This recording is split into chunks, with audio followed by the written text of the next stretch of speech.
Sarap! Asim kilig sa sinigang na pork belly. Ayan mga kakusina ang ulam namin ngayong pananghalian. Tsak na ikaw ay gaganahan at pagpapawisan pag ito ang iyong ulam. Mapapa-extra rice ka sa sarap. Naggisa lang ako dito ng bawang, sibuyas at tsaka ng kamatis. Ayan, nung lumabas na ang katas ng kamatis ay linagay ko naman na yung pork belly. Naglagay na ako dito ng patis at ng paminta para may lasa na ang ating ginigisa or sinasangkutsang pork. Ayan, papalabasin natin yung kanyang sariling katas. Ayan na nga at medyo nagtutubig na ang ating pork belly mga kakusina.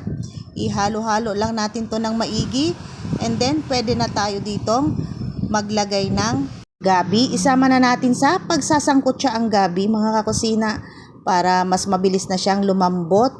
Ayan, halo-haluin lang natin. Pwede na rin tayo maglagay dito ng tubig para ito ay ating mapalambot na. Pag lumambot na nga yung gabi ay pwede na natin yang pisain para yung ating sabaw ng sinigang ay malapot.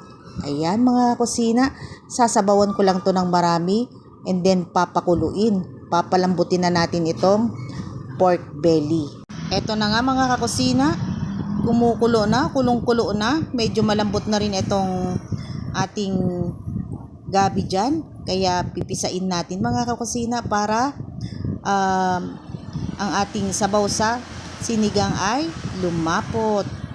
Iba lang ang pipisain ko dito mga kakusina dahil gusto ko rin naman na kainin yung gabi pag kaluto. Ayan mga kakusina. Gustong-gusto ko kasi sa sinigang yung malapot-lapot, ganun din si Habi. Lalo na pag maraming siling green, yung medyo maanghang. Wow! Mapapahigop ka talaga ng sabaw. Ayan yung sabaw na iyong hahanap-hanapin pag ikaw ay kumain ng sinigang. Yung sabaw pa lang ay ulam na, di ba mga kakusina? Maglalagay na rin ako dito ng isang pork cubes para mas lalong lumasa ang ating sinigang na pork belly. Ayan, linagay ko na rin itong labanos. Masarap yan sa sinigang. Favorite ko yan. Pag sa sinigang yan, ang unang-una kong kinukuha ang labanos. Ayaw ni Habi ang ganyan mga kakusina. Ayaw niya sa sinigang pero gusto niya yung labanos na salad. Sinunod ko na rin ilagay yung eggplant at saka yung siling green. Ayan, 4 na piraso ang aking siling green mga kakusina. Kaliliit pa. Pero okay na rin yan. Kahit ganyan kaliliit yan ay napakaanghang. Dahil sa okay na to, timplahan na natin ng sinigang mix na may gabi. Ayan. Titikman natin kung eksakto na ba ang kanyang asim.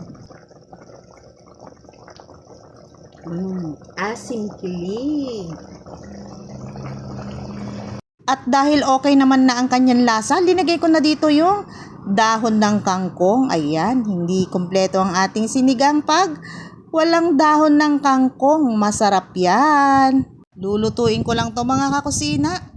Ayan, halu-haluin ko lang para maluto na kaagad yung ating dahon ng kangkong. At pwede naman na tayong kumain pagka luto ng ating sinigang na pork belly. Pinicturan ko na nga ang aming ulam na pork belly sinigang kay Habi at saka kay Junakis. Sinend ko sa kanila.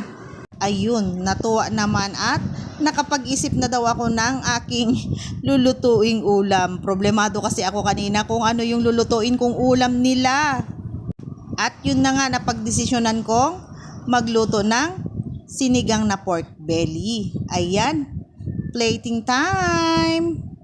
Hanguin ko lang to lahat mga kakusina para ready nang kumain. Mauuna na akong kumain mga kakusina kasi si Junakis ay medyo malilate daw ang uwi. Hindi naman pwede akong hindi kumain ng on time dahil iinom ako ng gamot. Ayan mga kakusina. Kayo po, ano pong linuto nyong ulam ngayong pangpananghalian? Sa mga ready ng mananghalian dyan, tara po, sabay-sabay na po tayong kumain habang mainit pa ang ating mga linutong ulam. Ayan, maraming salamat sa inyong pagmamahal at pagsuporta sa akin mga kakusina. God bless as always. Mag-iingat po kayong palagi. Bye! I love you all.